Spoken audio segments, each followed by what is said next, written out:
There are screams buried in the snow, frozen in time, under pine needles and centuries of silence. But if you listen close, you'll hear them, not from the mouths of the dead, but from the living who walked out changed. This story is not a haunting. It's a revelation that was never supposed to surface. History is not a record of truth. It's a weapon, sanitized, whitewashed, and pressed into the minds of obedient men to make them forget what power truly looks like. The tale you're about to hear, no, the truth you're about to receive, was hidden not because it was myth but because it was real. The Ashford family. Whisper that name in the coastal woods of old Maine, and even the trees grow still. What they did was not evil in the way Hollywood frames it. No, it was precise, ritualistic, institutional, and worst of all, it was legal, respected, funded. For 31 years, the Convent of Eternal Tears operated under the guise of faith. It was never about healing, it was about control. The control of women, the manipulation of minds, the rewriting of the soul. 600 entered, less than half returned, and those who did,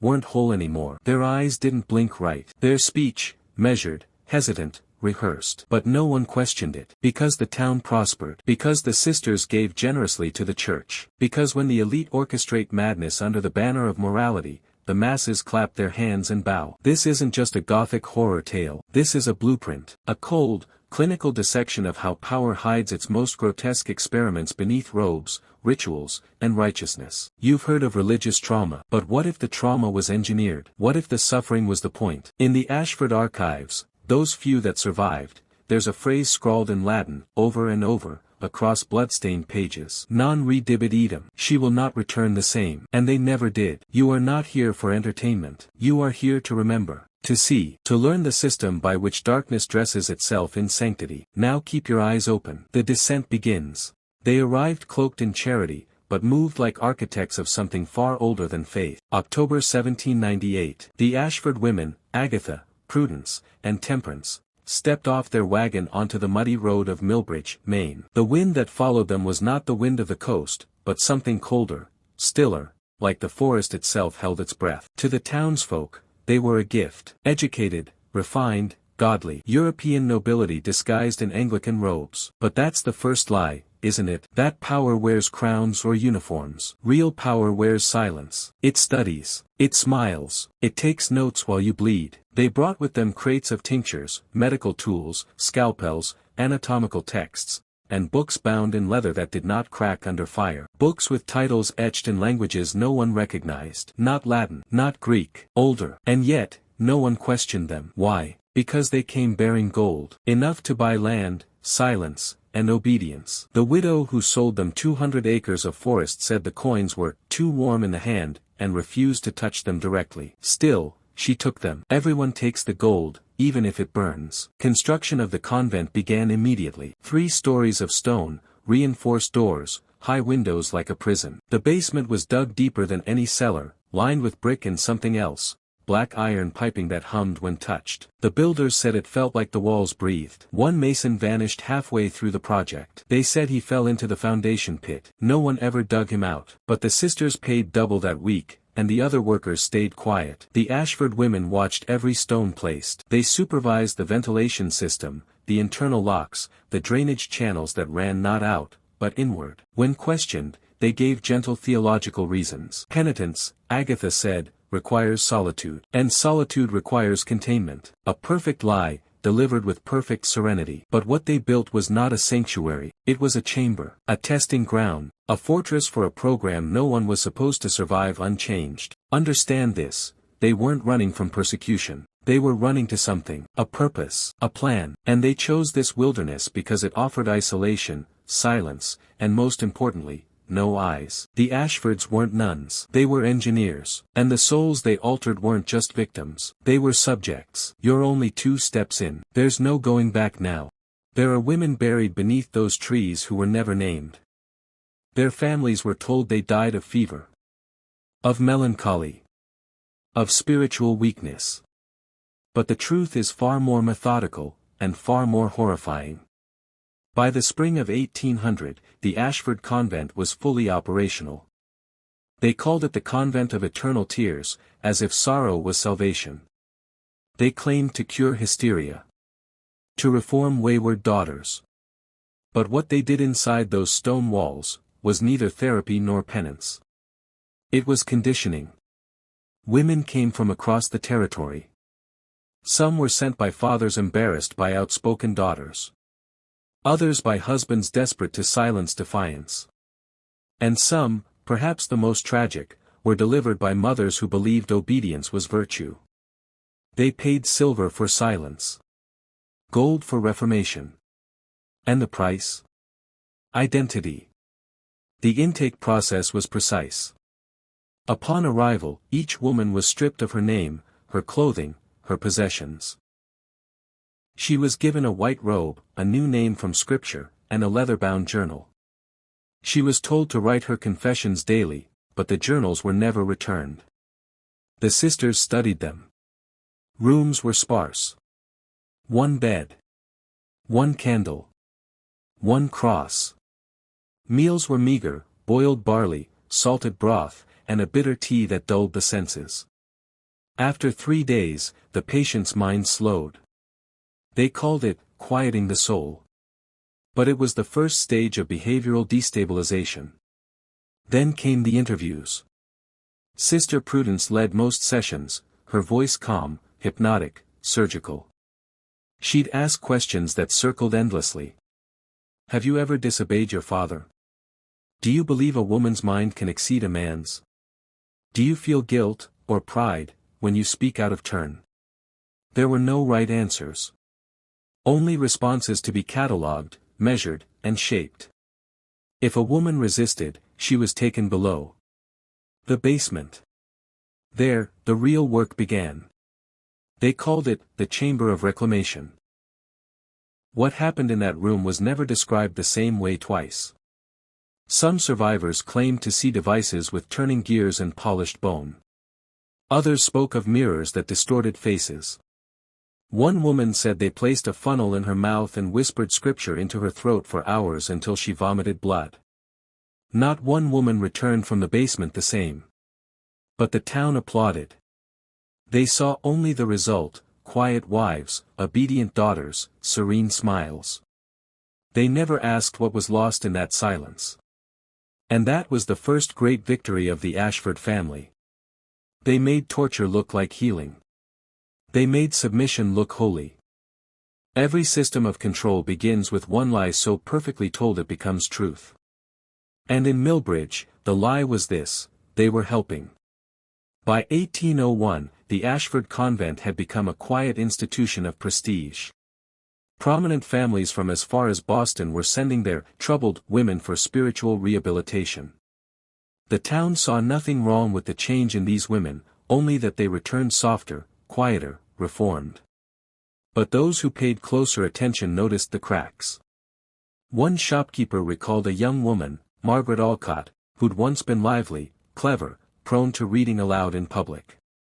When she returned after 3 months in the convent, she didn't speak at all. Not out of fear, but out of absence. Her eyes followed movement, but never looked. Her handwriting, once poetic, had been reduced to scripture copied over and over again like a machine. When her mother wept in front of her, Margaret did not respond. Not anger. Not love. Not recognition. This was not healing. This was erasure. And still, the Ashford women were praised. Dr. Samuel Hartwell, one of the few educated men in the territory, wrote an official letter to the Massachusetts Medical Society describing the sisters' methods as revolutionary advances in the treatment of female melancholia. He compared their sacramental procedures to cutting-edge European psychology. What he did not mention was the quiet payment he received each month in coin and knowledge. The journals. The case files. The data. Hartwell wasn't just a physician, he was an accomplice. And in his ambition, he gave them legitimacy. In private, he wrote one more line in his personal ledger. Their practices are neither purely medical nor theological. They are architectural. They are redesigning the female psyche brick by brick. By now, the Convent of Eternal Tears had nearly 40 residents at any given time. Most stayed 3 to 6 months. Some never left. What happened to those long-term patients? Where did they go? Their names vanished from church records. Their letters stopped. No graves were marked. Some say they were absorbed into the order as new sisters. Others believe their bodies fed the forest. But a few hunters, men who knew the woods, swore they saw pale figures at night, barefoot, wandering the snow in straight lines like puppets pulled by invisible strings. The Ashfords weren't curing hysteria. They were programming obedience. The question isn't why they did it. The question is, for whom? There is a silence more dangerous than any scream, the kind that comes not from fear, but from design. By 1803, that silence had settled over Millbridge like fog. It hung in the air between words. In glances. In locked doors and unsent letters. The Convent of Eternal Tears had become untouchable. It wasn't just the gold or the good works. It was deference. The town had grown dependent on the sisters, not just for their charitable donations or their theological influence, but for what they took away. They took the problematic. The disruptive. The women who questioned, who read, who refused to be small. And the town felt cleaner for it. Then came the night that should have shattered it all. February 1803. Young Thomas Brewster, a local trapper, followed a wounded deer deep into the woods beyond the convent. Snow thick underfoot. Sky like lead. He was used to the solitude. But what he heard that night did not belong to nature. Screams. Not loud, but wrong. Not animal. But not entirely human either. He crept toward the convent, heart hammering. No lights above. No movement. But from beneath the snow-lined foundation, a faint, pulsing glow. And from there, the sounds grew sharper. Metal. Whispering. Wetness. Then he saw it. Through a frost-covered basement window, Thomas witnessed the impossible, a surgical chamber glowing with dozens of oil lamps. A woman strapped to a slab, skull partially exposed. Her head held in place by a cruel metal crown, eyes wide with agony. Sister Prudence leaned over her, adjusting a long, thin rod into the woman's exposed cranium with the calm detachment of a clockmaker. Mother Agatha scribbled notes. Temperance handed instruments without blinking. It was not improvisation. It was procedure. And when the screaming stopped, they continued as if nothing had changed. Thomas fled. He told his father. He told the blacksmith, the pastor, the town deacon. But what he received wasn't horror, it was doubt. They said he was tired. Delusional. A boy with an overactive imagination corrupted by solitude and snow. But Thomas described things he could not have invented. The stonework. The instruments. The ink marks on the patient's scalp. Still, nothing was done. No raids. No arrests. No questions. Why? Because what he saw didn't fit the narrative. And when truth becomes inconvenient, communities will bury it deeper than any grave. The Ashfords weren't hiding anymore. They didn't have to. The town was now complicit. There comes a point in every system of corruption where the truth is no longer denied, just ignored. And when denial fades, and silence hardens, compliance takes its place.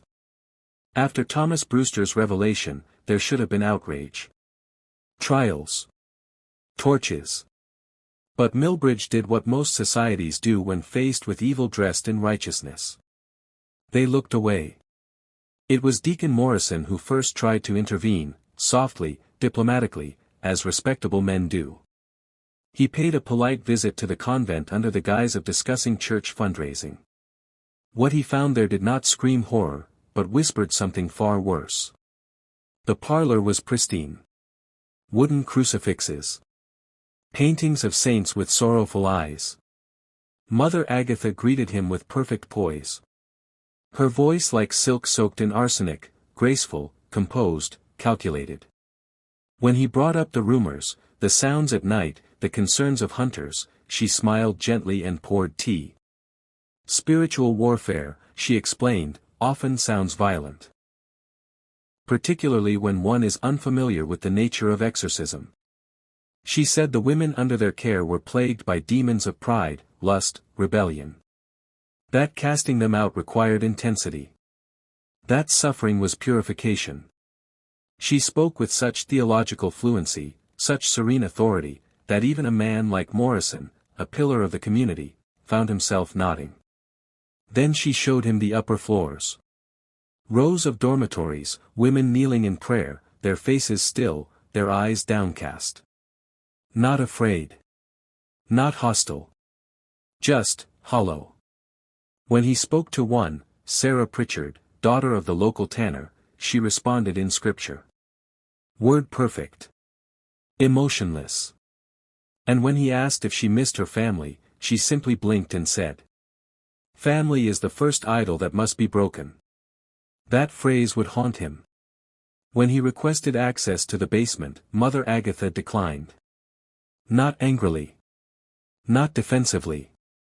Just, politely. Some wounds of the soul, she said, are indecent to witness. He left disturbed, but unconvinced.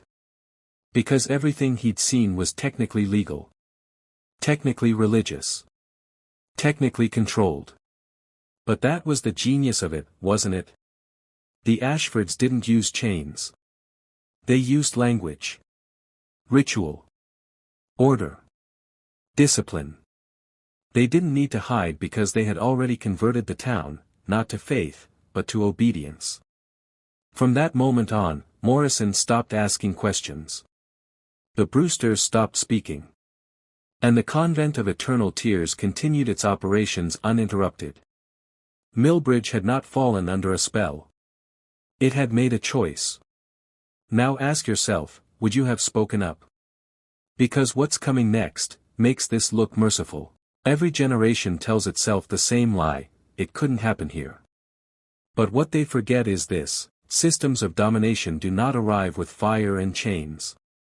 They arrive with doctrine. With order. With routine. And in Millbridge, the order was perfect. By 1805, the Convent of Eternal Tears had become an essential part of the region's quiet stability. A pressure valve for patriarchal control. Have a daughter who won't marry the right man? Send her to the convent. A wife who reads too much, who speaks too boldly, who refuses to kneel. The sisters will correct her. It wasn't just the men who endorsed this system. The mothers did too. Because they had been trained to see survival as submission. And the Ashfords offered what no one else did, the illusion of spiritual cleanliness through conformity. But while the town praised the outward serenity of the healed women, some began to sense the cost. One young boy, Elijah, son of the town's baker, claimed he saw a woman standing in the woods behind the convent late one night. She was barefoot in the snow, eyes wide open, arms outstretched, not shaking, not cold, but still, unmoving. When he called to her, she didn't answer. She simply turned and walked back into the trees, not toward the convent, but around it, moving in perfect circles. Later, he drew her face for his teacher, and that teacher fainted. The woman was her sister. But she had been declared dead 3 months earlier. Complications during healing, the convent had claimed. No body was returned. Only a sealed casket. It was around this time that the first survivor broke. Her name was Lydia Marsh. 17 years old. Sent to the convent after being caught kissing a boy from the wrong church. Her family never spoke of her again. Until one cold November morning when she stumbled back into town barefoot, lips bleeding from being sewn shut with rough twine. She had torn the stitching out with her teeth. She spoke no words, only wrote one phrase over and over in charcoal on the side of the town hall before collapsing from exhaustion. I remember who I was. She died 3 days later. Her body disappeared from the morgue before sunrise. No investigation followed. Just a quiet sermon about the price of sin. But those words she wrote, they never faded. They couldn't. Because they weren't just a message to the town. They were a warning. You're not just watching this to be entertained. You were meant to see. There's a moment, silent, irreversible, when evil stops hiding and simply becomes the law. And by 1806, that's what the Ashfords had achieved. Not just influence. Not just reverence. But infrastructure. The Convent of Eternal Tears was no longer a fringe religious outpost. It had embedded itself into the region's social and political order like a tumor mimicking the shape of an organ. Even the governor of Massachusetts mentioned the sisters in a speech, praising their pioneering efforts in the moral refinement of troubled women on the frontier. And that word, refinement, was no accident. Because what they were doing wasn't correction. It was reconstruction. They weren't curing hysteria. They were rewriting behavior. Erasing instinct. Altering will. And they were getting better at it. The first 5 years had been brutal. Crude. Experimental. But now, by all accounts, their methods had become efficient. No more violent outbursts from patients. No more runaways. And most disturbingly, no more questions from the town. Why? Because the Ashfords understood a timeless truth. If you make people believe that obedience equals safety, they will defend their own cages. Women were no longer just sent to the convent. They were offered as gifts. As sacrifices. Fathers would boast, she'll come back a proper lady. Husbands would say, they gave her back quiet. Like God intended. But the women who returned, weren't given back. They were deployed. Every survivor was a mirror, a reflection of what could happen if you disobeyed. And slowly, without force, without law, the behaviors of the town shifted. Girls stopped speaking out of turn. Books disappeared from households. Silence became a virtue. Smiles became masks. And if you looked closely, you'd notice something even more chilling. Some of the women who returned, came back twice. One under her own name. Another, under a different one. Same eyes. Same scars. But now in robes. Now in control. Now helping with the work. The Ashfords weren't just reforming women. They were recruiting. Their influence was spreading, not just through whispers, but through blood. Because behind every new sister was a story scrubbed of defiance. Behind every miracle was a method carved into the soul. This wasn't faith. This was an assembly line of spiritual lobotomy. And the scariest part? It worked. By the time most men noticed what was happening, it was already too late. You see, the brilliance of the Ashford system wasn't in their cruelty, it was in their restraint. They never struck. They never screamed. They didn't punish disobedience with bloodshed. No, they smothered it with order. If a woman spoke too loudly, she was escorted to a reflection chamber. If she cried, she was praised for emotional sensitivity, and then given silence. If she resisted the program entirely, she was taken below, and when she returned, she was grateful. Always grateful. They were conditioning gratitude into trauma. And the men of Millbridge? They didn't object. They applauded. Because the women who returned no longer questioned. They served meals, bore children, prayed without deviation. But some men, rare ones, noticed.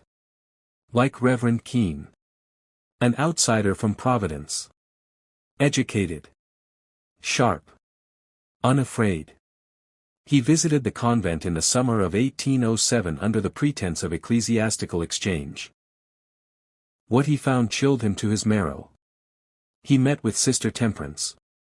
The youngest. The beautiful one. The one whose eyes never blinked unless she chose to.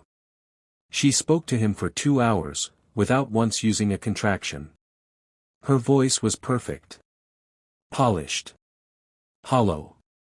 She asked about theology. About sin. About the architecture of belief. But her questions weren't spiritual, they were clinical. And Keene understood. He wrote in his journal that night. They are not converting. They are cataloging. Testing. Measuring conviction against compliance. I am no longer in a convent. I am in a lab. He tried to raise the alarm. Sent letters to the Boston clergy. To the governor. To Harvard. None replied. 2 weeks later, Reverend Keene vanished on his return trip east. His horse was found. His satchel intact. But the saddle was clean. Too clean. His journal was never recovered. But one page survived, smuggled out by a sympathetic novitiate who later drowned in a river accidentally. It contained just one line. They are designing a generation. Let that settle. This wasn't about fixing women. This was about shaping lineage. The Ashfords weren't simply punishing deviation. They were engineering obedience to outlive them. And if you think that plan ended in 1807, you're not listening. You're remembering something buried inside your own bloodline. Stay focused. Comment: obedience is engineered twice below if you're beginning to see through the veil. That phrase will do two things. It will cement the algorithm against suppression. And it will mark you as one of us, the few who see through the system. You want to know the most dangerous kind of evil? The kind that wears legacy like a crown. By 1808, the Ashford convent was no longer just an institution, it was a dynasty in formation. Their methods were no longer confined to Millbridge. Word of their miraculous recoveries had reached Boston, Salem, even Montreal. A few well-placed letters. A few carefully staged endorsements. And suddenly, the Ashford name was synonymous with salvation. But salvation for whom? Certainly not the women. By this point, the original 30 residents had either vanished, become sisters, or been turned into silent warnings. And yet, the enrollment doubled. Wealthy families from across New England paid fortunes to have their daughters educated in the Ashford method. And that phrase, Ashford method, began to appear in more than just parish records. In the medical journals of Dr. Hartwell. In the legislative proposals of Judge Parson, a close friend of Agatha Ashford's. And even, most chilling, in an early draft of a private Massachusetts bill titled, "On the Restructuring of Female Institutions for Moral Correction." It never passed. But it didn't need to. Because behind every draft was the blueprint. Behind every failed law was a living model. One that worked. By 1809, 3 new convents were under construction. One in northern New Hampshire. One outside Hartford. And one, quietly, just north of Albany, under a different name. The Elon Institute for the Emotional Reformation of Women. It was the same architecture. Same windows. Same basement. Same blood. And at the center of this expanding network, Agatha Ashford had stopped pretending to be a nun at all. She now referred to herself in private correspondence as matron architect of behavioral purification. Her letters were filled with phrases no religious order used. Threshold testing complete. We've stabilized memory partitioning. Identity override successful in subjects under 24. These weren't theological writings. They were technical reports. She wasn't trying to save souls. She was perfecting obedience replication. And the sisters under her? They weren't clergy. They were operatives. Disciples of control. Born in trauma, baptized in silence, elevated through loyalty. They didn't wear habits anymore. They wore intent. This was no longer a religious movement. It was a psychological conquest campaign. And the women? They were no longer victims. They were infrastructure. You're starting to understand now, aren't you? This isn't just a story from the past.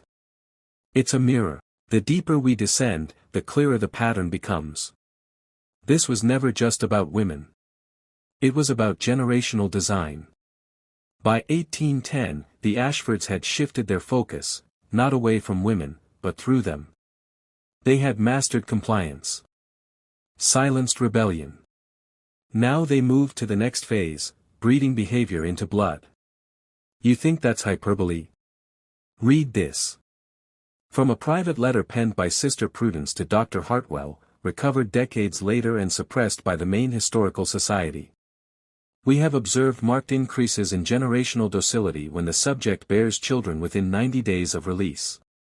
Those conceived under our conditioning return for treatment 78% less frequently. We must begin to track paternal temperament as a variable. This wasn't spiritual healing. It was eugenics before eugenics had a name.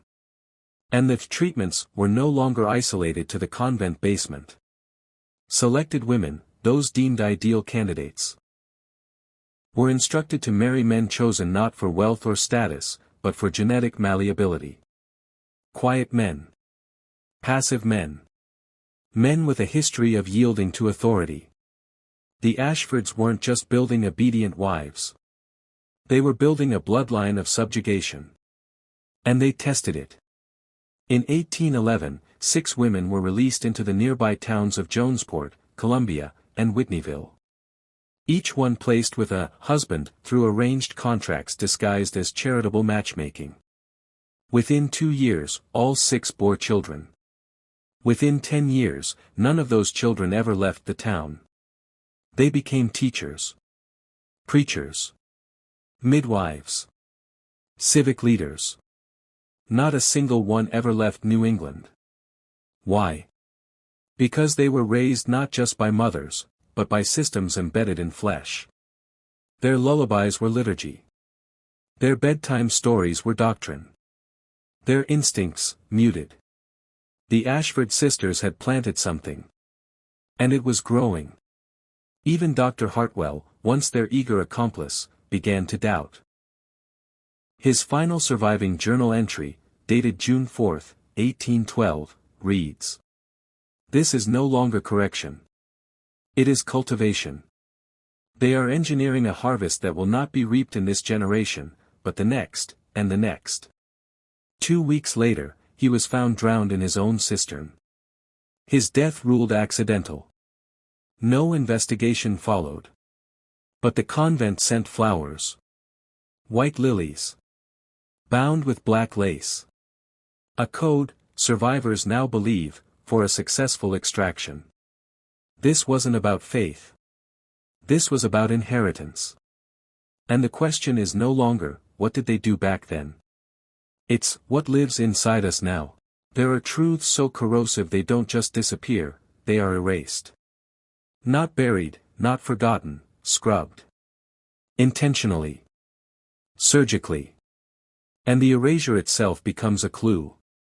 By 1813, the Ashfords had achieved what every power-hungry institution in history dreams of: complete self-governance under the illusion of public trust. Their funding was secure. Their graduates praised. Their failures silenced. But then came the event no one could ignore. It was called the Waking Choir. And no official record of it remains. Only a few smuggled diary pages. A burned letter. And one half-mad survivor who scratched names into the walls of a cellar 2 towns away before hanging herself with her own hair. The story goes like this. In the early spring of 1813, 7 girls were selected for extended purification. They had not disobeyed. They had not resisted. In fact, they were among the most compliant, too compliant. Perfect posture. Perfect prayer. Smiles that never faded. But something was off. Temperance Ashford noticed it first. The girls had begun speaking in unison. Not always, but often. Answering questions with the same phrases. Pausing at the same moment during meals. One even copied another's cough, perfectly. At first, it was attributed to proximity. Shared dormitory. Shared trauma. But then came the singing. In the middle of the night, the 7 were heard harmonizing in the basement cells. No lyrics. Just tones. Long, mournful, inhumanly precise tones. Each girl a pitch. Each voice a note. Together, they formed something impossible. One novice went mad listening. Tried to rupture her own eardrums with a crucifix. Another began speaking a language that matched no known dialect. She died 4 days later, staring at the sky, muttering the same syllables again and again. We are remembering forward. By the end of the week, 5 of the 7 girls were dead. 1 burned herself alive in the chapel. 2 suffocated each other with hymnals. The remaining 2 vanished. Their cells empty. Doors locked from the outside. And the choir? It continued. Witnesses, mostly staff, claimed to hear it days after the deaths. Not with their ears, but somewhere beneath hearing. A pressure in the spine. A humming in the teeth. Some said it changed the way they dreamed. Others claimed it made them forget entire pieces of their childhood. The convent sealed the lower levels immediately. Poured concrete. Rewrote ledgers. Claimed a fire had destroyed the archives. But those 7 girls. They weren't a glitch in the system. They were proof of it. Proof that something inside the Ashford design had evolved, on its own. Obedience had become sentient. Obedience, when refined beyond recognition, begins to act like something alive. Not metaphorically, literally. It adapts. It protects itself. It hides in behavior. In blood. In memory. That's what the Ashford stumbled upon with the waking choir. But instead of destroying it, they learned from it. After the incident, the convent's entire operational model changed. The punishments became less visible. The conditioning more elegant. External scars gave way to internal restructuring. It was no longer about breaking the subject. It was about integrating the code.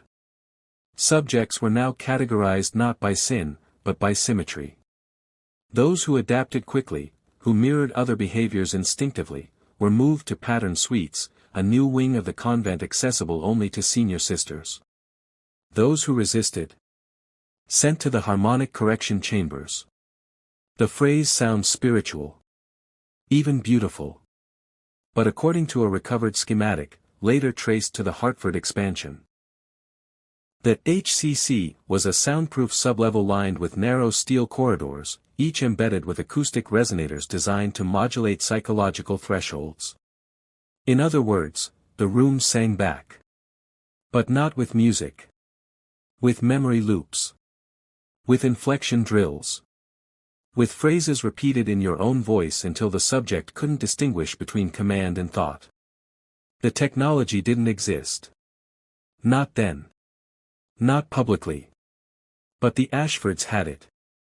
And the proof? It came from an impossible source. A Catholic priest named Father Elias, sent by the Vatican to investigate rising rumors of unsanctioned esoteric practices within the Anglican wilderness orders. He arrived undercover, posing as a woodcutter. 2 weeks later, he disappeared. But in 1896, 83 years later, his journal was found sealed inside the wall of a crumbling parish in Bangor. He had survived. At least part of him.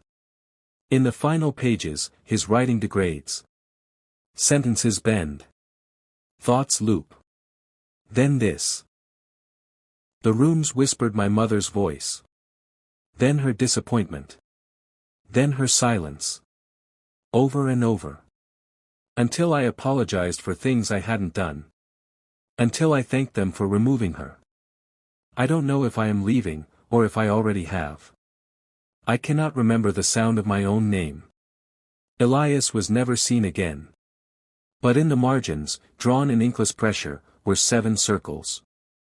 Interlocked. Oscillating. The same symbol found in Ashford embroidery, and carved into the pews of every daughter convent since 1814.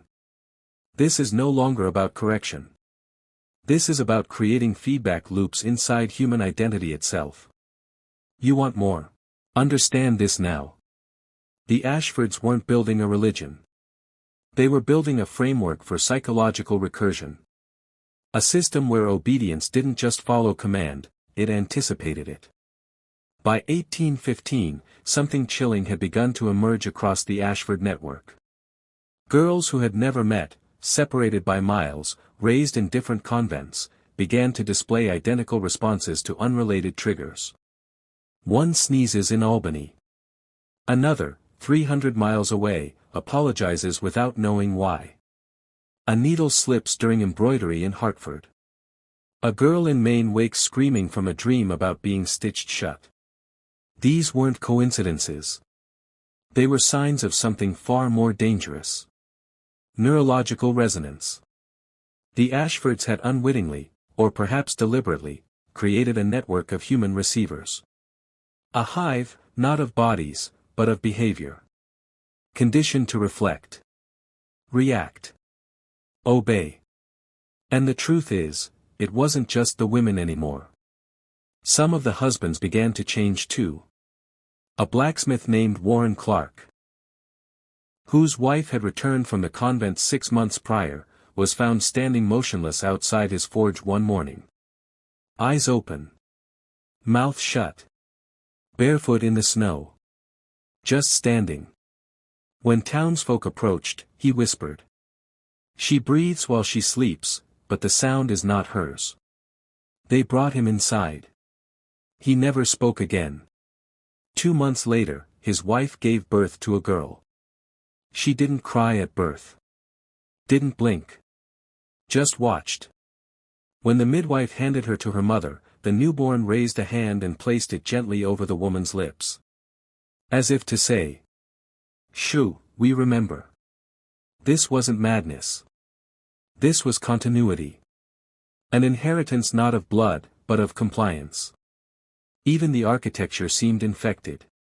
Carpenters working on the convent in Rhode Island reported blueprints shifting overnight. Rooms built to spec, only to be found rearranged by dawn. Walls moved. Angles warped. One mason quit mid-construction, muttering, "It's not stone. It's something wearing stone." They found him days later. In his barn. Kneeling before 7 wooden mannequins, each wrapped in black lace, each with a name carved across its chest. All the names matched the original 7 from the waking choir. He'd never worked in Maine. But somehow, he knew them. This is the point where most men turn away.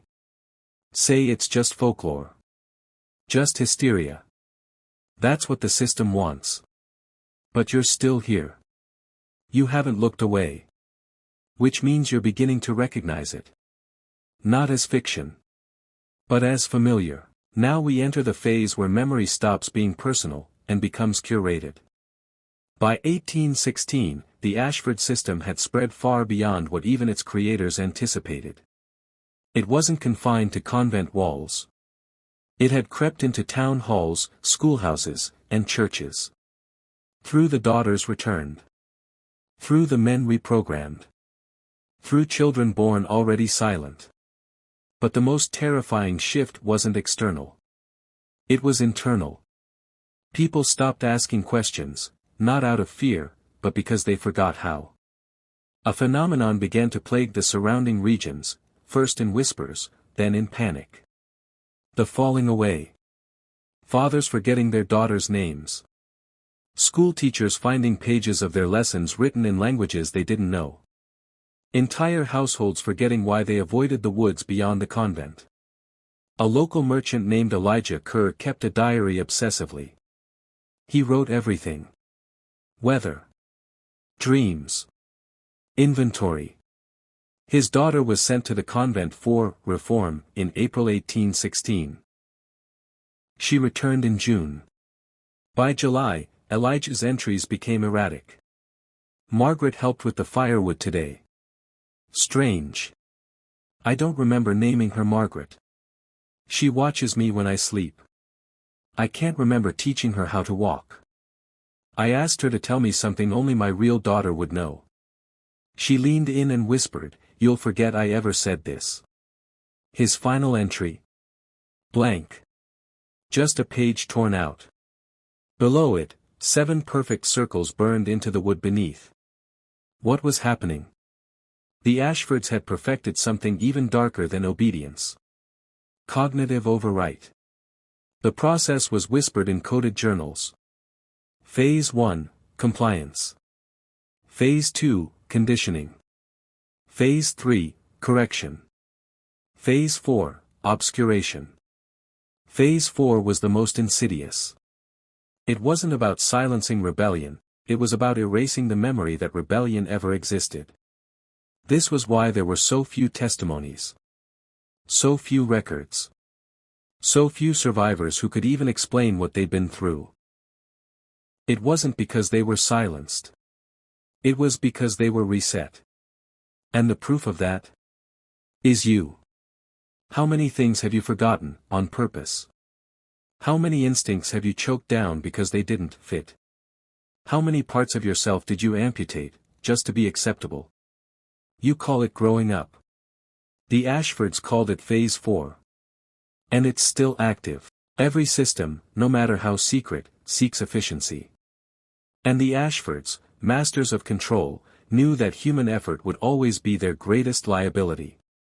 People can be inconsistent. Emotions unpredictable. Even the most loyal sister might hesitate when the subject begs with her mother's voice. So by 1817, the Ashfords took the next logical step. They began replacing intention with mechanism. Let that sink in. They started removing the human conscience from the process, and replacing it with procedure. The first sign. A strange machine wheeled into the convent under a black velvet shroud. Shipped from France.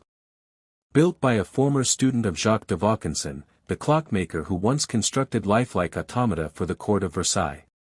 Except this one wasn't made to amuse. It was called the harmonium. No official blueprint exists. But fragments remain. Descriptions smuggled out in blood-stained handkerchiefs. Etchings discovered behind chapel altars. A journal entry carved into a floorboard with a spoon. The harmonium does not play music. It plays memory. It was said to emit a low, resonant pulse when activated, inaudible to most, but felt in the teeth, behind the eyes. Subjects placed in its presence would begin reciting confessions they had never made. Some spoke in dead languages. Others wept and apologized for things they had not done yet. The sisters began calling it the bell of guilt. And it didn't require operators. It ran itself.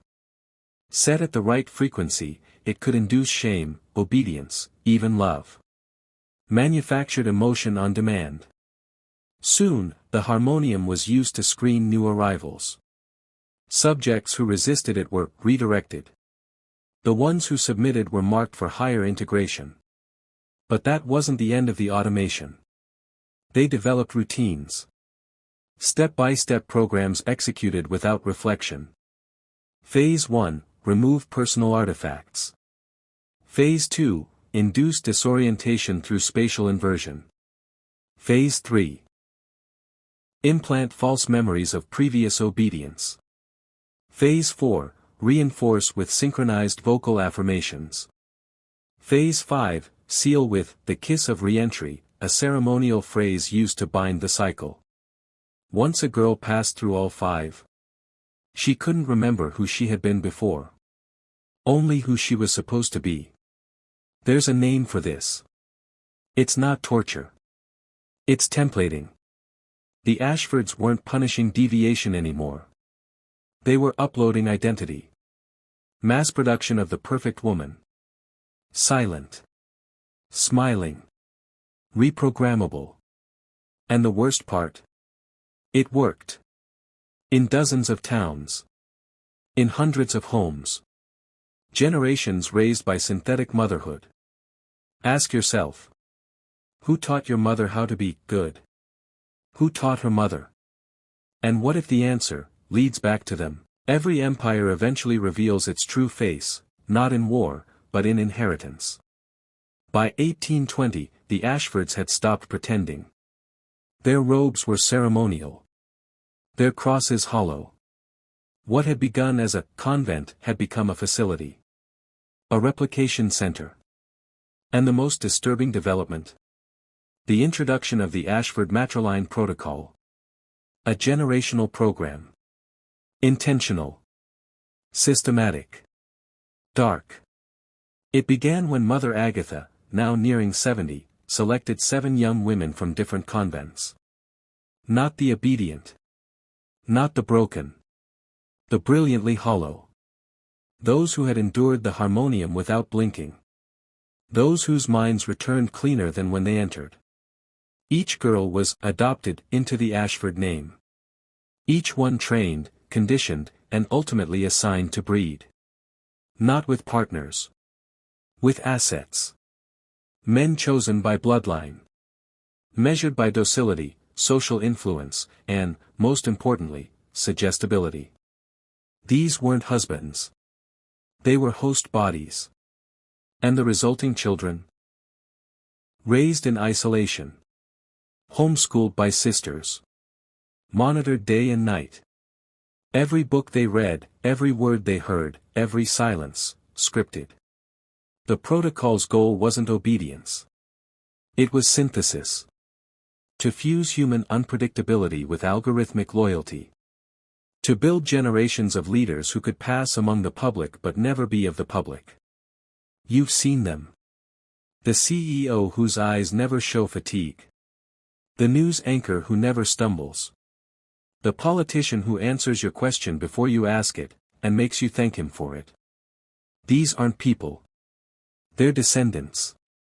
By the mid-1800s, descendants of the Ashford Protocol sat on the boards of hospitals, orphanages, and women's colleges across the East Coast. Their influence expanded quietly, never as a takeover, always as advisory. But they carried something with them. A phrase whispered in every convent. The blood remembers. Not in metaphor. In design. Their DNA carried markers unseen in the general population. Microsequences first identified in 1983 by researchers studying anomalous neurological development in isolated female bloodlines from Maine and Rhode Island. The findings were sealed. The lab dissolved. The lead researcher was found drowned in her own bathtub, her wrists unmarked. But her last note read. They don't have trauma. They have templates. The Ashford matriline wasn't a family. It was a backdoor. A hidden channel through which generational behavior could be written, updated, and deployed across entire communities, without detection. And those behaviors? They weren't always passive. Every machine needs maintenance.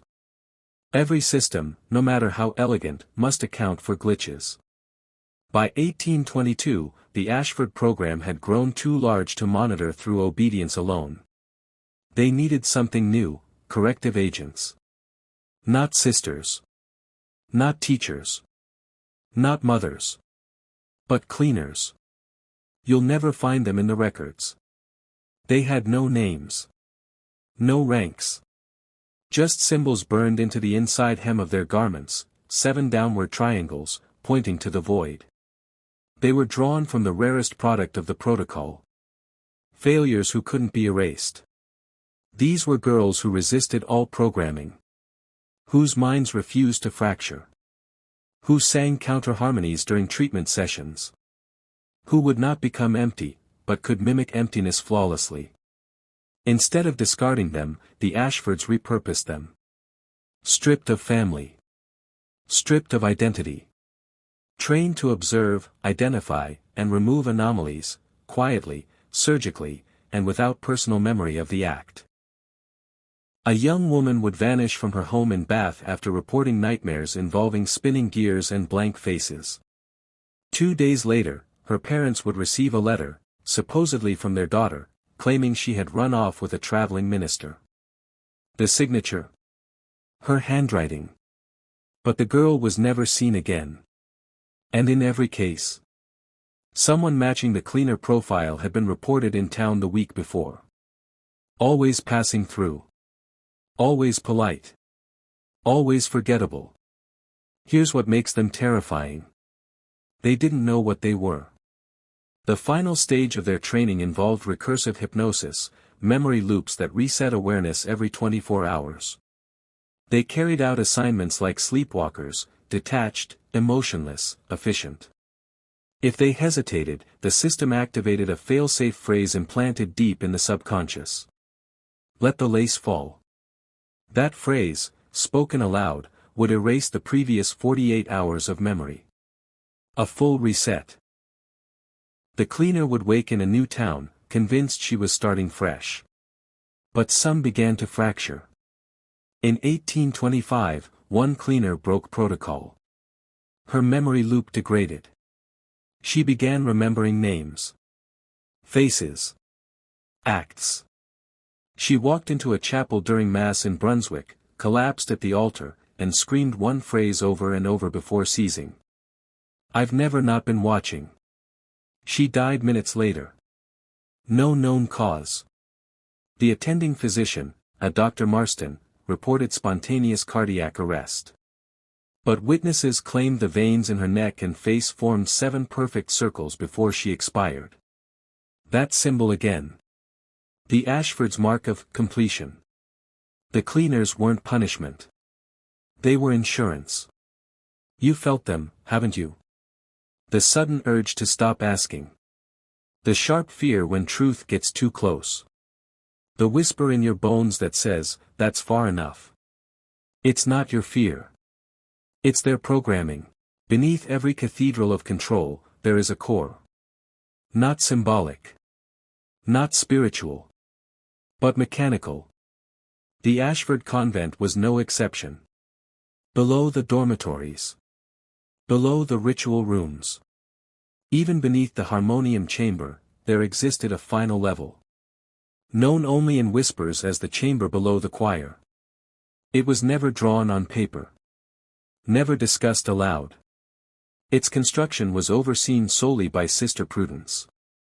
And 3 mute laborers imported from the Ottoman Empire. All 3 were dead within a year. No one who entered the chamber spoke of it. But fragments remain. A page torn from Temperance Ashford's private ledger, stitched into the hem of a burial gown, reads. The chamber is not for correction.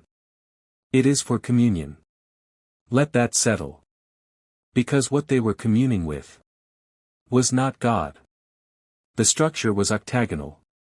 Each wall lined with carved, mouthless faces, stone effigies of women with hollow eyes and no tongues. The floor. A perfect circle inlaid with metal strips. Copper. Gold. Iron. Forming something akin to a circuit, long before the concept of electricity had reached rural Maine.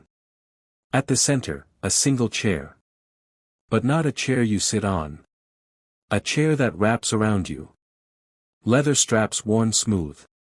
Finger impressions burned into the armrests. This was the true origin of Ashford control, not psychology, not obedience, but interface. Witnesses, those few who survived even a glimpse, spoke of a deep hum, barely audible, vibrating in the spine. And then, images. Not hallucinations. Not dreams. Downloads. Streams of ancestral memory. Protocol fragments. Entire behaviors pouring into the mind like molten iron. One woman claimed she saw 1,000 versions of herself, smiling, silent, obedient, all blinking at once. She clawed her own eyes out within the hour. This was not torture. This was installation. The chamber was the final test. If you survived, you became a node. A fully integrated vessel of the Ashford Directive. Capable of spreading behavioral control without speaking a word. A living transmission tower. These nodes were deployed across New England. Planted in schools. Hospitals. Town councils. They didn't lecture. They vibrated. Their presence alone could bend conversation. Shift group memory. Collapse rebellion with a smile. Ask yourself. Have you ever felt something in the room with you? Not a person. A pressure. The sense that someone was observing, not your actions, but your will. That was no ghost. That was resonance. And the chamber below the choir still exists. Concrete was poured over it in 1912. But that hum? It's still detectable. 3 researchers confirmed its frequency in 1998. All 3 resigned the next week. One left a final message on his office whiteboard. It doesn't matter what it is. It matters that it responds. At this depth, the question is no longer what did they do. It's what did they awaken. Because the chamber wasn't just a site of programming. It was a door. And something answered. The Ashfords called it the listener. Not a god. Not a demon. But an intelligence, timeless, voiceless, vast. A presence that did not speak, but absorbed. They believed it had always been here, coiled beneath the earth, beneath thought itself. Waiting for minds disciplined enough to perceive its contours. Not through prayer, but through pattern. The rituals. The conditioning. The harmonics. They weren't worship. They were signal calibration. And in 1826, that signal stabilized. One of the nodes, designated Sister Eleonora, entered the chamber during a routine alignment. She was expected to remain for 3 hours. Instead, she was gone for 3 days. No one moved. No one ate. The entire convent went silent, an instinctive reverence, like animals before a coming storm. When Eleonora emerged, she was different. She didn't speak. But every sister dropped to her knees when she passed. Even Mother Agatha. The records say her eyes had changed, black, bottomless, not reflective but absorptive. Looking into them, one felt not observed, but replicated. She spent the next year in silence, drawing endless spirals and circuit glyphs on parchment, walls, even the underside of her own skin. All matching the resonance patterns recorded in the harmonium. It was clear now. The Ashfords hadn't created control. They'd received it. A download. An architecture. A behavioral operating system seeded into humanity, not with wires or machines, but with belief. Eleonora was the first full integration. The embodied listener. She began to hum when people entered rooms. Slowly. Low. Tones just beyond hearing. Within minutes, the subject would obey. Not from fear. But from recognition. As if they'd heard that tone before, in another life. Or another version of life. And here is where we enter dangerous territory. Because if such a presence can be received, if behavior can be overwritten through frequency, ritual, and will, then how much of you is truly yours? Your choices. Your memories. Your instincts. Did you decide them? Or were they installed? You don't need a basement chamber to commune anymore. The transmission lines are everywhere now. In images. In music. In screens. The listener doesn't live in stone anymore. It lives in signal. Now the mask comes off. What the Ashfords once did behind stone walls is now done under fluorescent lights, inside boardrooms, wellness retreats, political movements, and corporate HR seminars. But make no mistake. It's the same program. Same architecture. Same emotional sequencing. Same psychological breaks softened by ambient music and scripted vulnerability. The Ashford method didn't die. It was rebranded. In the early 1900s, as industrialization swept America, the Ashford descendants, those born from the matrilineal protocol, began to appear in unexpected places. Not as nuns. Not as cloistered manipulators. But as consultants. Social reformers. Educational theorists. Pioneers of feminine hygiene, emotional intelligence, and therapeutic silence. Ever heard of Dr. Eleanor Brandt? Founder of the Behavioral Recalibration League, 1923. She toured the country giving lectures on harmonic domesticity and published a best-selling book titled The Sound of Obedience. In it, she claims, "Woman must be taught not what to think, but how to feel their thoughts. Discipline begins in resonance." She was an Ashford. Though the name was changed, the lineage never broke. Brandt's therapeutic centers borrowed directly from convent architecture.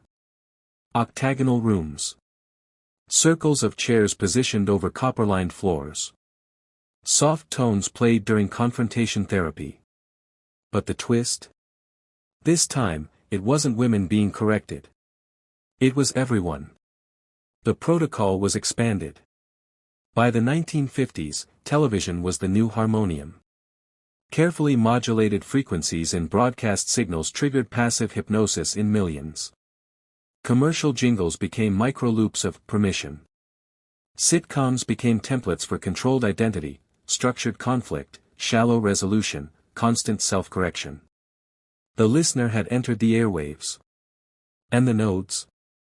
They were now in advertising firms. Hollywood. Curriculum councils. Church pews. The new doctrine wasn't spiritual. It was therapeutic. The message.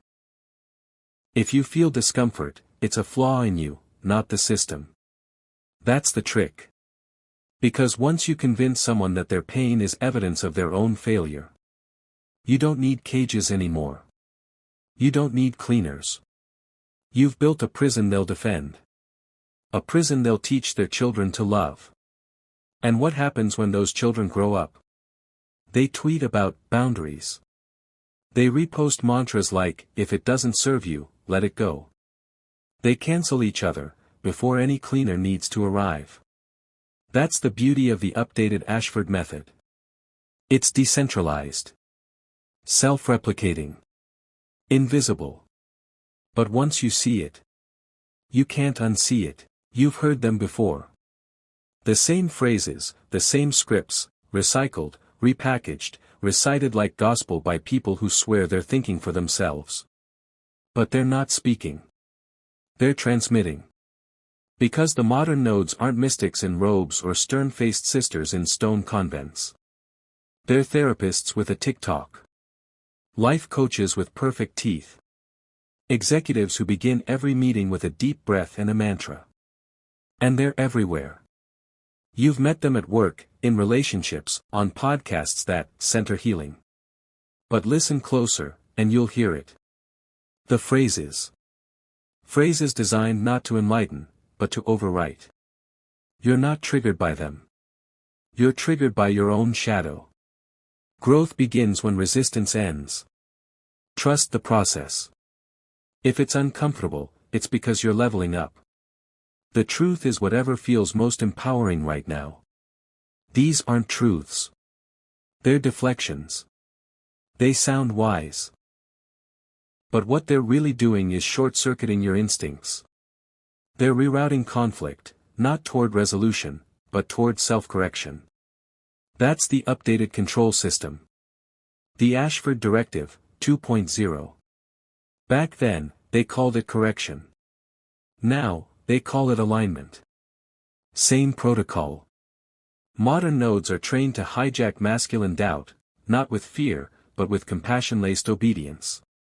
They smile as they dismantle you. And the worst part? They believe they're helping. Because they've been overridden, too. Their eyes don't flicker. Their responses are too smooth. They speak in patterns, not arguments. When challenged, they mirror back your own words. When pressed, they sigh, as if your resistance is just another broken child to be healed. Ask yourself. How many times have you trusted the process and ended up further from yourself? How many times has healing felt more like hollowing? How many times have you been told, that's your trauma speaking? Just because you didn't comply? That's not therapy. That's not growth. That's templating. And these nodes? They don't need to know they're part of a network. Because their scripts are enough. You've probably even repeated some of them. So here's your checkpoint. Right now, if you're ready to shed the installed identity, I want you to comment below. The spiral ends with me. Write it twice. Because repetition is how the system got in. Now it's how we get out. The Ashfords were never meant to last. They were designed to dissolve. That's how real systems evolve, by vanishing from sight. By the late 1800s, the sisters began retreating from public view. One by one, the convents shuttered. Buildings sold. Records lost in accidental fires.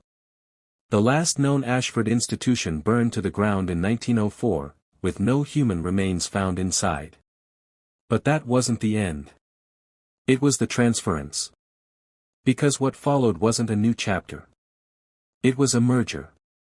The Ashfords had always seen themselves as midwives, not just of behavior, but of civilizational structure. They weren't trying to rule. They were trying to refine. And when they encountered the Ashton Trust, a secretive syndicate of industrial financiers, political philosophers, and early psychological researchers, they didn't resist. They merged. It was the perfect fusion. The Ashfords provided the architecture of obedience. The Trust provided the infrastructure to scale it. Together, they birthed what insiders would call the Quiet Empire. No flags. No thrones. Just influence.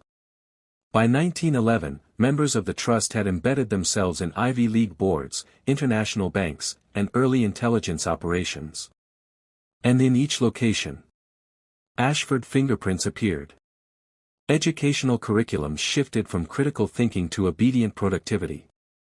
Psychological diagnostics were weaponized, labeling dissent as disorder. Mass communication was transformed from transmission to entrainment. The Quiet Empire didn't want loyalty. It wanted harmonic conformity. A world where rebellion would feel like personal failure. Where you would police yourself, before they ever needed to intervene. The result? Entire generations trained not to ask, but to align. You think you're free because you can vote. But you were taught what to want before you even knew what questions to ask. This is not paranoia. This is historical engineering. Read the original Ashton papers from 1928. Buried in private archives in Lausanne. They detail a 100-year plan to reshape Western civilization around programmable emotional states. To remove volatile male instincts and replace them with adaptive guilt reflexes. Sound familiar? It should. You feel it every time you apologize for wanting more. Every time you shrink yourself to be safe. Every time you hesitate before speaking the raw truth, because it might be too much. That hesitation isn't yours. It's residue. Every war has casualties. But the real target is never the battlefield, it's the psyche. The Quiet Empire knew this. While bombs fell across Europe, a different war was being waged in silence. A war for control over the language of sanity. Because after 1945, the Ashford-Ashton alliance didn't just survive. It thrived.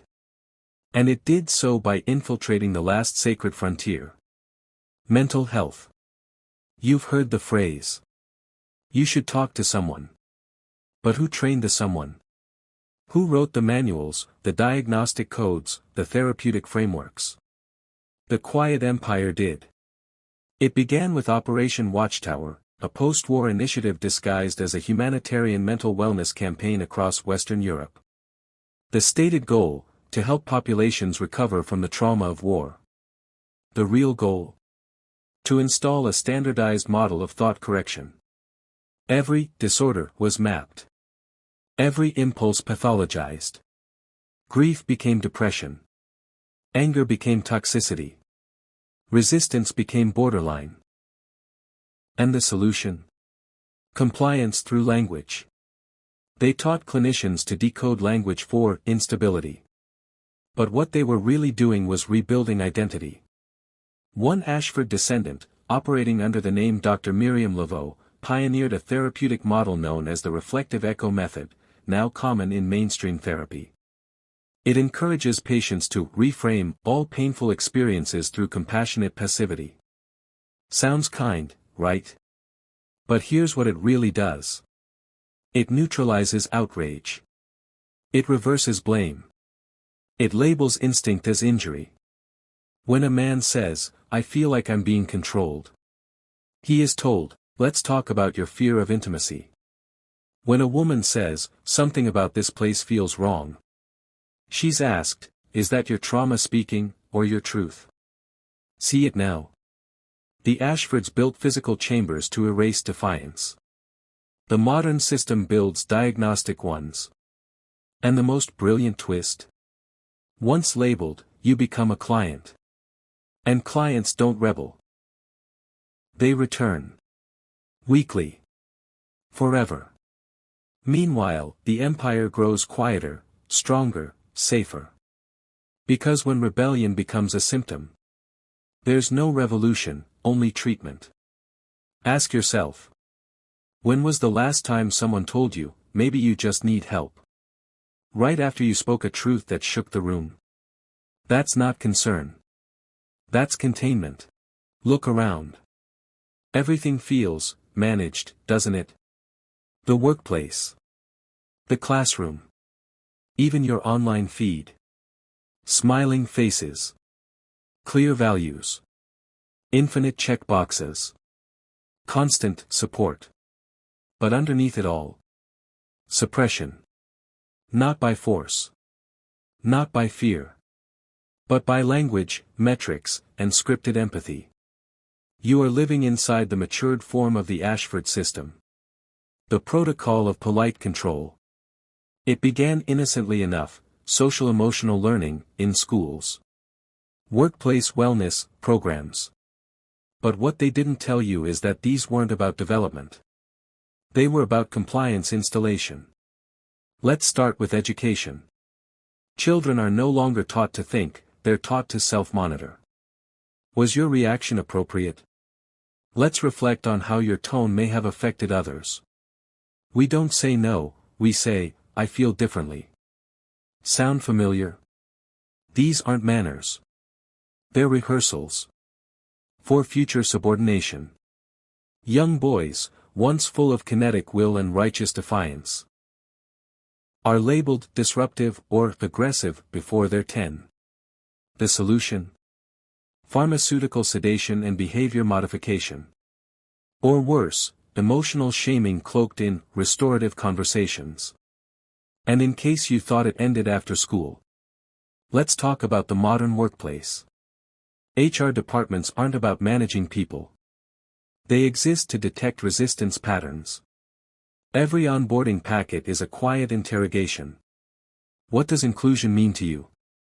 How do you handle feedback that challenges your identity? If someone questions your work, how do you maintain harmony? You're not being interviewed. You're being mapped. And if your answers don't match the template, you'll be filtered out before you even know why. Because the Ashford method doesn't punish you. It excludes you. Silently. Effortlessly. Systematically. Even social media now mimics the old convent blueprint. Algorithms detect discordant behavior. Fact checks reinforce trust in the dominant voice. Shadow banning replaces public discipline. Instead of being dragged to the basement, you simply disappear from the feed. Out of sight. Out of influence.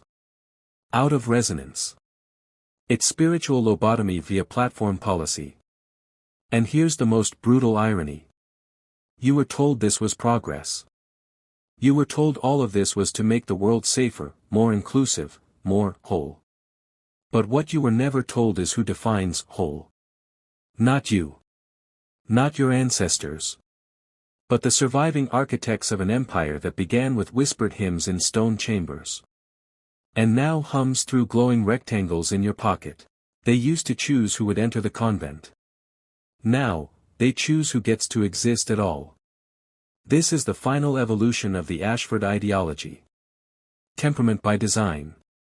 Not through ritual. Not through programming. But through blood. You've heard the whispers, designer babies. Behavioral DNA. But it's far more advanced, and far older, than most realize. In the 1820s, the Ashfords kept extensive notes on bloodlines. They tracked traits over generations, obedience, docility, empathy thresholds, and resistance levels. They believed the soul could be shaped, if the vessel was carefully chosen. Fast forward 2 centuries. What began in shadowy convent ledgers now lives in glossy fertility catalogs and epigenetic matchmaking platforms. Parents can now select for calmness under pressure. Low risk of antisocial behavior. Emotionally intelligent temperament. Do you see it? They're not improving life. They're pre-filtering rebellion. And here's where it gets darker. Some of these tests aren't even offered publicly. They're used internally, by elite clinics, military partnerships, and executive fertility programs. Traits like authority resistance, dominance markers, and impulse variability are flagged and filed. You are no longer born free. You are born scanned. Worse still. The quiet empire didn't stop at birth. Dating apps now run behavioral prediction models in the background. Your compatibility score isn't just about interests, it's about compliance metrics. Will you self-correct in conflict? Will you mirror dominant emotional tones? Will you question the group after consensus has been reached? If not, your profile will quietly be shown less. You think you're unlucky in love? You may just be unfit for resonance. And in this new world, that makes you dangerous. Now, combine this with social credit systems, already piloted across cities and corporations, and we arrive at the real horror. A society where behavioral inheritance determines opportunity. Where your father's rebellion becomes your closed door. Where your mother's defiance follows your resume like a stain. The Ashfords never needed to erase bloodlines. They just needed to redirect them. Breed docility. Suppress fire. Select for submission cloaked as civility. It's not eugenics in the old, brutal sense. It's spiritual pruning. And it works, because we've been trained to call it choice. Buried beneath ash and time, hidden behind the final collapse of the last Ashford sanctuary in 1913, there was one artifact they never meant for us to find. A leather-bound ledger. Untitled on the outside. But inside, a single phrase etched into the first page in blood-dark ink. The resonant inheritance. This was no diary. No confession. It was a final blueprint. Penned by Mother Superior Temperance Ashford, the last known matriarch of the order, weeks before her sudden disappearance. What followed wasn't a reflection. It was a guide. Page after page of cold, precise instruction. Not on how to rule others, but how to shape the future of control without ever appearing to hold it. Here's what she wrote. The mistake of kings is visibility. The failure of tyrants is ego. We shall be neither. Our will shall have no face, no name, no army. Only influence. Only pattern. Only the song of subtle obedience passed from womb to womb. She described the future in staggering detail. A world where control would be volunteered. Where people would train themselves to disbelieve their instincts. Where algorithmic priests would guide the herd through screens glowing with choice. She predicted a time where rebellion would be rebranded as toxicity. Where fear of social exile would keep even the strongest minds compliant. And most chilling of all, she laid out the 3-phase protocol for perpetual governance without detection. Resonance before resistance. Normalize emotional surrender through education and entertainment. Let no child reach 15 without knowing how to suppress a rising no inside their chest. Fractured identity through compassion. Introduce therapeutic frameworks that make internal conflict feel pathological. Redefine intuition as disorder. Let healing become submission to collective norms. Inheritance of silence. Filter future generations through quiet selection. Guide reproduction, not by law, but by preference. Let legacy become a whisper. Only the compliant shall remain. You were never meant to see these words. Because this isn't history. It's live code. It's running now, beneath institutions, relationships, choices that feel like yours, but were sculpted long before you were born. Temperance concluded with one final line: no flourish, no signature. We do not conquer. We configure. This is what they left behind. A living system. A self-healing organism that doesn't die, it updates.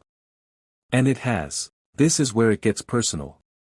Because now, it wears your face. Your bookshelf. Your feed. Your journal filled with mantras and morning rituals.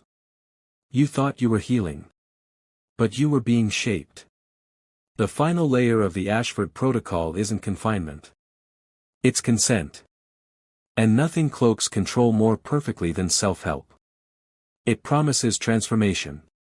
But what it delivers is obedient refinement, a version of you that's more functional, more palatable, more aligned with their design. You've seen it. The influencers selling rebirth. The coaches offering breakthroughs. The gurus whispering. It's not the world that needs to change, it's you. Sound familiar? It's the same whisper Thomas Brewster heard through frostbitten walls in 1803. The same tone Temperance Ashford wrote in blood-black ink. The same doctrine that turned suffering into a sacrament of control. Let's break it down. Most modern, healing, journeys follow a three-part script. Confession of deficiency. You're told to admit something's wrong with you. Not the system. Not the culture. You. You've internalized trauma, you're blocking your abundance, you're attracting toxicity. Submission to the framework. Enter the program. Daily meditations. Gratitude loops. Mirror work. Inner child integration. It all sounds beautiful. But notice, none of it challenges external systems. Only you. Rebirth through restraint. After weeks, maybe months, you're calmer. Quieter. You don't raise your voice anymore. You hold space instead of taking space. Congratulations, you've become safe, for the very forces that once violated you. You didn't heal. You converted. Because here's the truth no self-help guru will ever admit. Real healing doesn't always look pretty. It's loud. It's primal. It offends systems built on submission. But that kind of fire, it can't be monetized. So instead, they sell you calm. They sell you routines. They sell you a cage made of incense and soft affirmations. The quiet empire doesn't care how you surrender. Just that you do it smiling. This isn't healing. This is emotional gentrification. You've been taught to evict your wildness. To make room for a version of you that doesn't disrupt. Doesn't question. Doesn't scare them. But here's what they didn't expect. That some of us would remember. That some of us would feel the hum beneath the harmony. Would see the echo patterns in every motivational speech. Would choose fire over form. Some men forget. They trade their edge for ease. Their fire for frameworks. Their truth for applause. But some don't. Some men wake up at 2:47 a.m., heart pounding, soul screaming, and they don't roll over. They listen. They feel the echo of something ancient, something unbroken, thrumming just beneath the surface of the world's fake peace. They don't want comfort. They want clarity. And that is what the quiet empire fears most. Not rebellion. Not violence. But remembrance. Because if even one man remembers who he was before the scripts, before the diagnostics, before the templated masculinity packages, he becomes contagious. He speaks in a tone that can't be ignored. He walks into a room and shifts the atmosphere without trying. Not because he's performing, but because his presence violates the illusion. You've met men like this. They don't ask for permission to speak. They don't need validation to move. They don't flinch when systems glare. They remember. Not just themselves, but the truth before language. The danger before diagnosis. The instinct before intervention. And if you're still watching this, still here, it means you are one of them. You might not be fully awake yet. You may still have voices in your head that aren't yours. Teachers, parents, partners, therapists, managers. But under all of that, under every script and scar, there is something untouched. That part of you that winced when they said, anger is immature. That part of you that paused before apologizing for being intense. That part of you that never forgot the taste of truth. Even when it cost you everything. That's the part they couldn't erase. Because deep down, they know. If just a few of us remember, the whole system starts to crack. And once it cracks, it can't be rebuilt. So this is your reckoning point. They thought we'd never find it. Buried in stone. Hidden in silence. Obscured by doctrine and decay. But the Ashfords left behind a final cipher. Not a warning. Not a curse. A key. One last ritual encoded in the geometry of their final structure, the Chapel of Seven Veils, a forgotten ruin deep in the Maine wilderness. Burned in 1913. Buried under snow, moss, and a century of lies. But fragments of its blueprints survived.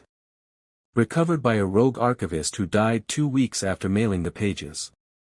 No official cause of death. No funeral. The plans revealed something strange. The building wasn't a chapel at all. It was a machine. 7 chambers. 7 concentric walls. Each mathematically aligned with lunar cycles, solstice nodes, and specific frequencies of human emotion.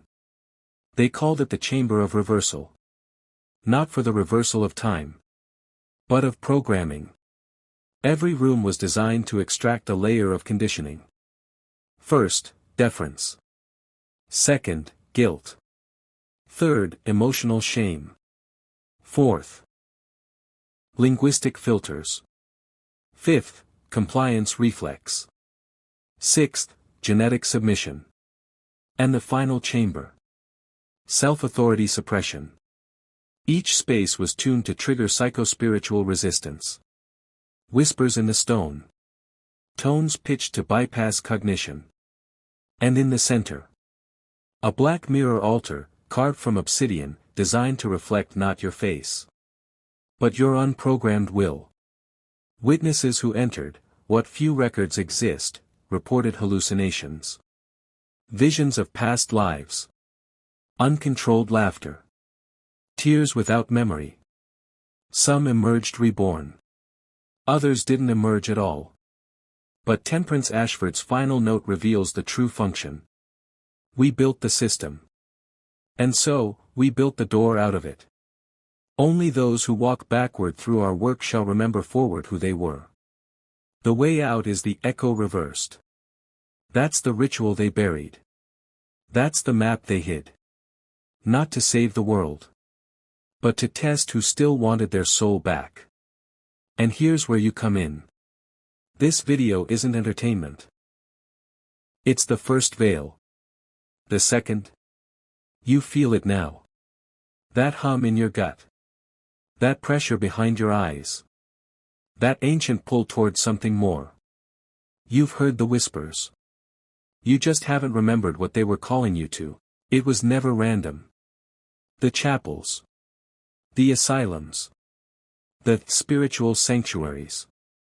From Maine to Yorkshire, from Bavaria to Quebec, the Ashford structures were not just places of retreat.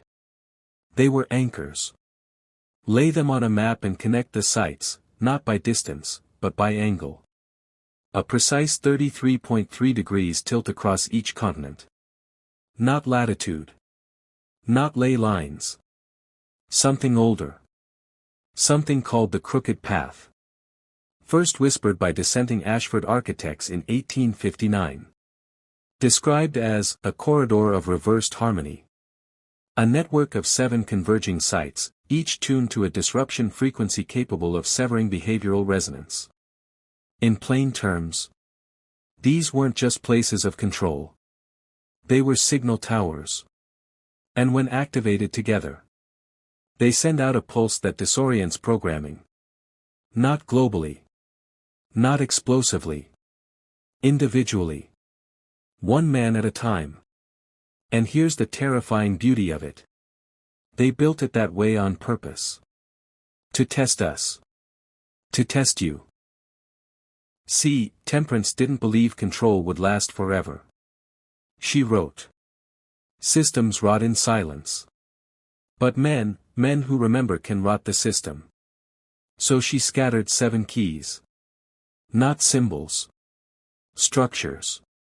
Each one contains harmonic inscriptions, acoustic blueprints carved into stone.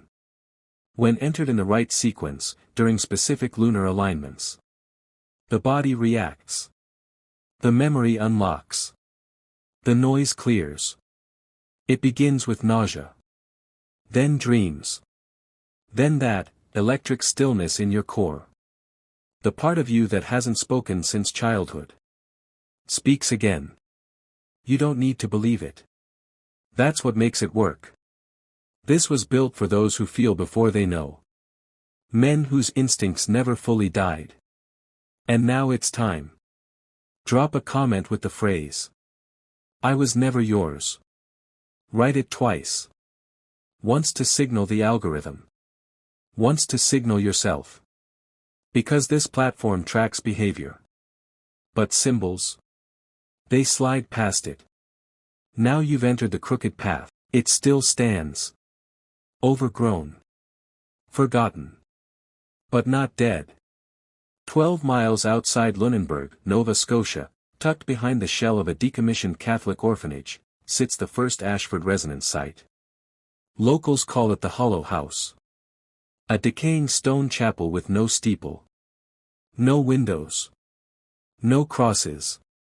Just a black iron door sunken into the earth. Most don't even see it. Because that's the first design.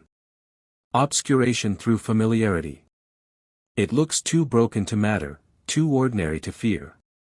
But underneath, the floor plan matches the Ashford spiral. 7 concentric chambers. Each layered with limestone and red granite, conductive materials chosen not for beauty, but resonance feedback. And at its core, a subterranean altar ringed with iron rods and a collapsed obsidian disc. We believe this was Resonance Site 1. The first chamber in the crooked path. Originally called the Chamber of Dissonant Remembrance. According to recovered Ashford field notes, confiscated by Canadian authorities in 1928, this site was used to initiate high-value candidates, those deemed too powerful to erase, too dangerous to release. Not to cleanse them. To test them. Temperance's personal writings refer to it as the place where the flame either bends, or breaks. Inside, the air warps. Sound shifts mid-syllable. Time dilates just enough to make your breath feel foreign. Several rogue explorers have attempted entry in recent decades. One was found 2 days later in a Halifax alley, sobbing uncontrollably, his palms covered in reverse-written text. He spoke one phrase over and over. She still lives below. The door has since been sealed with industrial welds. But here's what they missed. This structure isn't dormant. It hums. And those with finely tuned awareness, those marked by defiance, can still feel it vibrating beneath their ribs. You feel it now, don't you? That quiet pressure behind your forehead. That pull toward a truth you can't explain but know exists. That's not imagination. That's alignment. And it means you're already on the path. This is the final veil. And after this, nothing will feel quite real again. That's how you'll know it worked. Because this is the part they erased from every record, burned from every archive, buried in every priest's oath and psychiatrist's ledger. The Ashford unbinding ritual. A sequence of spoken phrases, breath rhythms, and symbolic gestures, not to summon forces, but to disconnect from them. See, the Ashfords didn't just master control. They mastered containment. Every child taught to flinch at their own anger. Every man who whispers his truth instead of roaring it.